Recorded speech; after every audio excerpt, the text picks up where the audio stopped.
Winter is coming, and if you're not prepared for it, you gon' die. Heyo, it's Jason Mario here, and so this will actually be my third Estonian winter, and the one thing I've noticed is how unprepared a lot of the foreign students and just foreigners in general are for the Estonian and northern winters. So I thought I would come up with my 5 tips to help surviving the Estonian winter. Tip number 1.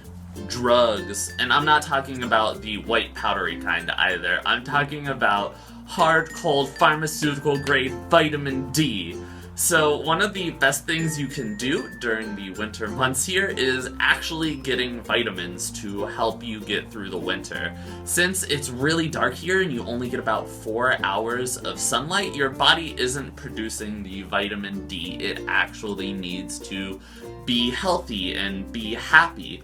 So it's actually a good idea to buy vitamin D pills, vitamin C pills, and just kind of other multivitamins to make sure your body is getting the proper nutrients it needs. For me personally, I use a pharmaceutical grade vitamin D that has about 1000% of the vitamin D you actually need, but it's really awesome and helps keep my energy up and is just a huge mood booster.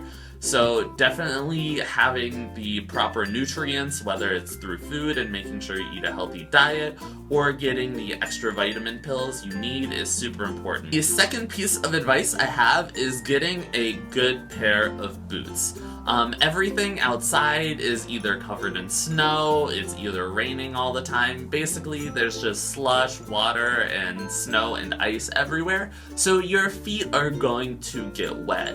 Now, Estonians don't even do as good as I think they could do on this part, where a lot of people just kind of get high fashion boots to look nice, but it's important to get a pair of boots that both looks good and also is waterproof and ready for pretty much anything.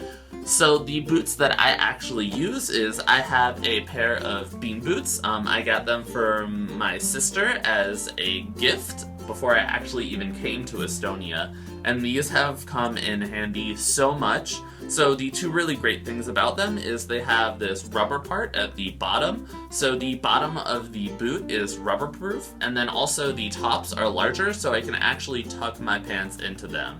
So because they're waterproof, I can pretty much go through any puddle and have no issues, and because they have the kind of larger hole at the top, I can actually tuck my pants into the boot. One of the things I would avoid doing is actually having a pair of boots that your pants go over, because depending on how much snow, how much ice, if you get sprayed by someone walking by, then the bottom of your pants will get super wet and gross and uncomfortable.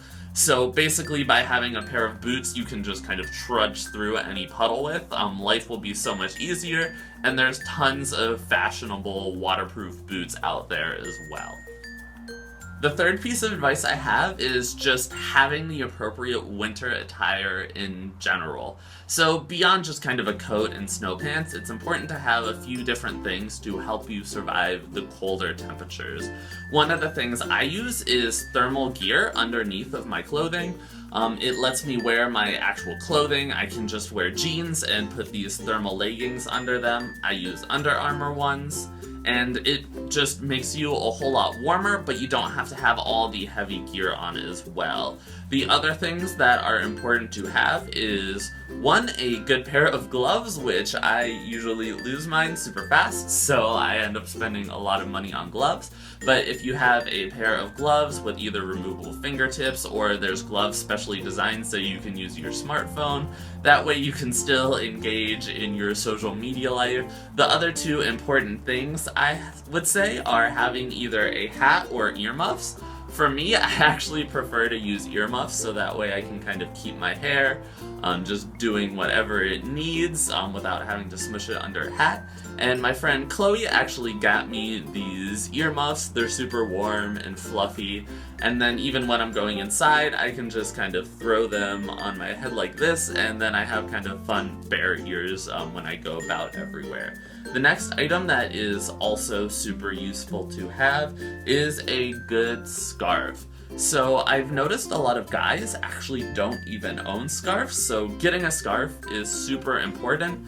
You can use it, well, one, to keep your neck warm, but also when it gets a lot colder and the air kind of starts to hurt your lungs, you can almost use it as a ventilator over your mouth as well. So that way it kind of keeps your breath a little warmer, and there's definitely just tons of uses. So in general, just have the appropriate attire, because it is cold when you go out. So those were the 5 tips I had to help you survive winter. So hopefully using these tips you don't have to hide inside of a bear or deer carcass to survive the winter, but rather you can go out there and be active, have a lot of fun, and be in the appropriate clothing for surviving the winter as well. So if you like this video, make sure to like, comment, and subscribe. It will help motivate me. I am trying to do about 1 video a week now about kind of life in Estonia in general or just my travels. So anyway, that's it for me. Bye! The final piece of advice I have is just to stay positive in general. When the winter comes and it's either snowing or raining and it's dark, a lot of people tend to get in more negative moods, and people in general complain, oh, I hate this weather, oh, the snow sucks, stuff like that. But it's actually best if you try and stay positive. So basically the fake it till you make it mentality. Whether you love snow or hate it, it's really good to just kind of have fun with it. For me, for example, whenever it's snowing, I go, oh my god, it's a Christmas miracle! And I kind of just play up the whole Christmas aspect of snow. You know, it's Christmasing outside! And so just kind of relating the snow to Christmas and kind of the good feeling that gives makes the snow, even for example, if I have to go to class through it, a kind of better way to think about it. So those were the 5 tips I had to help you survive winter. So hopefully using these tips you don't have to hide inside of a bear or deer carcass to survive the winter, but rather you can go out there and be active, have a lot of fun, and be in the appropriate clothing for surviving the winter as well. So if you like this video, make sure to like, comment, and subscribe. It will help motivate me. I am trying to do about 1 video a week now about kind of life in Estonia in general or just my travels. So anyway, that's it for me. Bye!